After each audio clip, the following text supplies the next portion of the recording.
Une nouvelle petite vidéo, cette fois-ci sur les bonnes pratiques à adopter quand on programme en Python.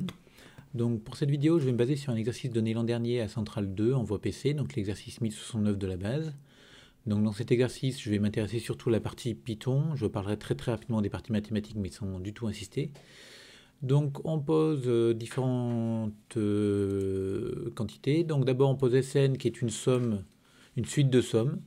Donc pour n, k égale n plus 1 à 2n d1 sur k. Une suite d'intégrales in définie comme ça. Et enfin une intégrale j qui est égale à ça. Donc d'abord on vous demande de justifier la définition de in et de j. Donc là il s'agit de prouver de la convergence d'intégrales. On voit que celle-ci est impropre en 1, on voit que celle-ci est impropre en 0 et en 1, donc on va regarder un petit peu ce qui se produit. Ensuite, on vous demande de montrer que un égale Sn. Donc pour démontrer que un égale Sn, on pourrait tenter de penser à un théorème d'intégration terme à terme, mais ce serait une mauvaise idée ici parce que la somme est finie, donc a priori il n'y a pas besoin d'utiliser ce genre de théorème-là. Et l'idée est tout simplement de reconnaître qu'à l'intérieur de cette intégrale, cette quantité-là peut être vue comme le résultat d'une somme finie de termes d'une suite géométrique. La somme des t puissance k pour k variant de n à 2n-1. Et si on voit ça comme ça, ben, comme on a une somme finie, on pourra l'intervertir avec l'intégrale parce que toutes les intégrales qui sont dedans sont convergentes et calculer chacune des intégrales et on va tomber directement sur ce résultat-là. Donc après, c'est ce qui m'intéresse plus particulièrement, on vous demande de représenter Sn pour n compris entre 1 et 20.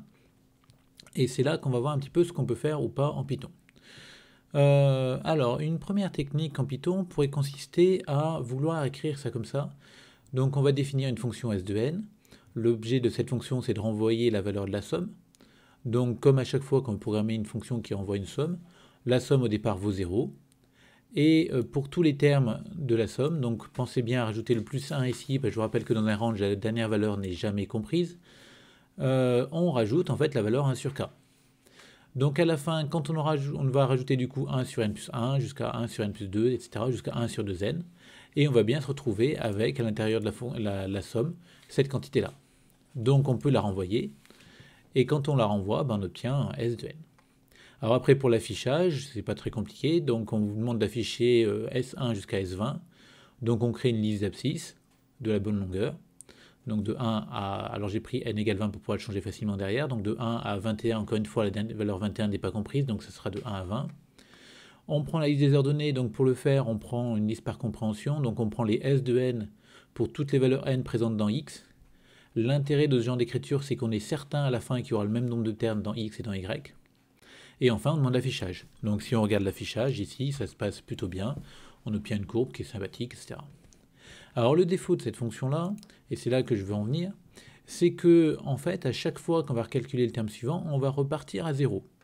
Et donc on obtient comme ça un nombre de calculs qui est assez important. Donc mon Sn, c'est cette quantité-là.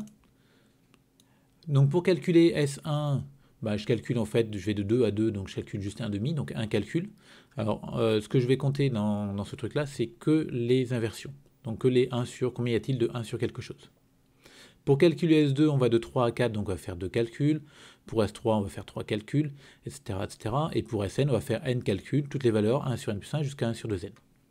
Alors du coup, on voit que si on calcule successivement toutes ces valeurs sans se servir des calculs faits précédemment, eh ben, on fait combien de calculs? À chaque fois, on en fait 1 pour S1, 2 pour S2, 3 pour S3, n pour Sn. Donc on a fait la somme des cas pour k variant de 1 à n calculs. Cette somme des cas, c'est du n plus 1 sur 2, donc c'est équivalent à n2 sur 2. Donc vous voyez qu'on a fait quand même pas mal de calculs. Alors un grand taux de n2, c'est pas si mal que ça, mais c'est pas non plus terrible en informatique. Donc si on veut essayer de faire mieux, on peut se rendre compte que quand même, quand on regarde Sn et Sn plus 1, il y a beaucoup de termes qui sont communs dans ces deux sommes.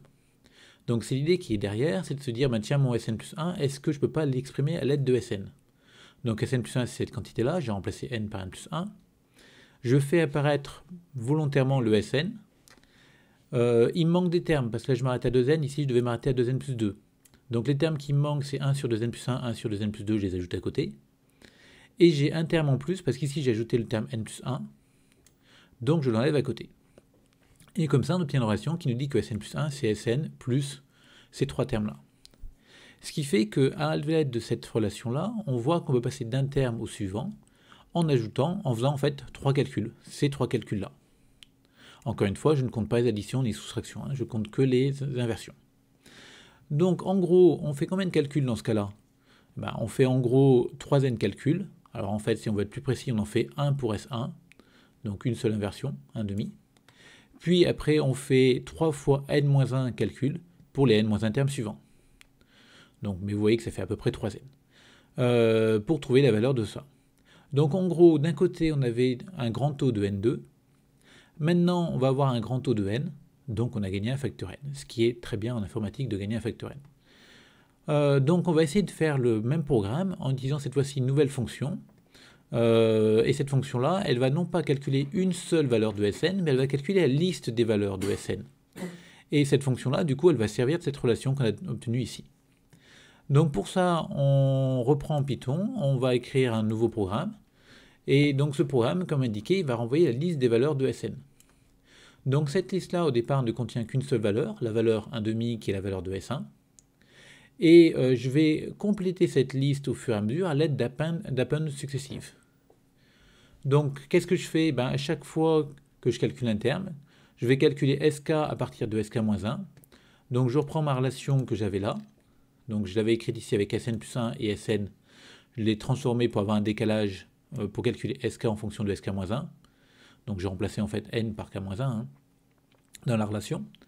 Et du coup, j'écris quoi? S, qui représente SK, va être égal à SK-1. Et vous voyez que SK-1, pour le trouver, il y a une manière très simple de le repérer. En fait, SK-1, c'est le dernier de la liste. Et pour appeler le dernier de la liste en Python, on peut écrire L crochet -1. Et je rajoute les termes que j'avais dans ma relation, donc 1 sur 2k, 1 sur 2k-1, et j'enlève 1 sur k. Et j'ajoute cette nouvelle valeur à S, ce qui fait qu'à la fin de la boucle, la dernière valeur de L, enfin la fin de chaque passage dans la boucle, la dernière valeur de L, c'est S crochet K. Et à la fin, j'envoie L. Donc pour n égale 20, pareil, je crée une liste d'abscisses. Pour les ordonnées, je ne vais pas appliquer ma fonction d'avant à chacun des termes, mais je vais calculer tout simplement la liste des ordonnées avec ma fonction liste S de n qui envoie la liste des valeurs de Sn. Et je les affiche. Donc on fait un affichage et on voit qu'on obtient la même chose. Et a priori, quand on regarde les deux, on se dit, oui, mais ça va à peu près assez vite. Donc si on regarde l'un, hop, si on regarde l'autre, hop, si quelqu'un voit une différence, il est a priori très fort. Alors si on veut vraiment voir la différence, on peut prendre une valeur de n beaucoup plus grande. Donc là, je vais faire avec 10 000. Donc je vais afficher les valeurs S1 jusqu'à S10 000. Et cette fois-ci, on voit que le premier programme, où on calcule successivement chacune des valeurs, est un peu plus long à réagir. Vous voyez, on peut parler, on attend, et on obtient une courbe. Alors d'ailleurs, cette courbe est plus parlante, on voit bien qu'a priori, il y a une limite pour cette suite-là. Si je lance maintenant le deuxième programme, donc pareil, je vais mettre n égale 10 000. Là, on n'a pas le temps de parler. Donc vous voyez, le programme s'affiche immédiatement. Donc vous voyez l'intérêt de gagner un facteur n ici, c'est quand même un programme qui est beaucoup plus efficace que dans le cas précédent. Voilà pour cette vidéo. Donc notez bien ce genre de bonne technique qui est utilisé donc chaque fois que vous avez des suites, des calculs des suites qui sont définies avec des sommes. Essayez de voir s'il n'y a pas un lien entre les termes successifs de la suite. Est-ce qu'une somme ne peut pas s'écrire en fonction de la précédente?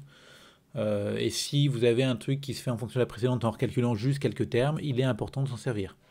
Même chose si on vous demande d'afficher les termes successifs d'une suite récurrente du type un plus 1 égale f de un.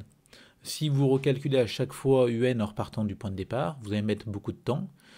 Si par contre vous affichez la liste des valeurs de un, vous remarquez que pour calculer le terme suivant, on applique une fois f et on trouve le suivant.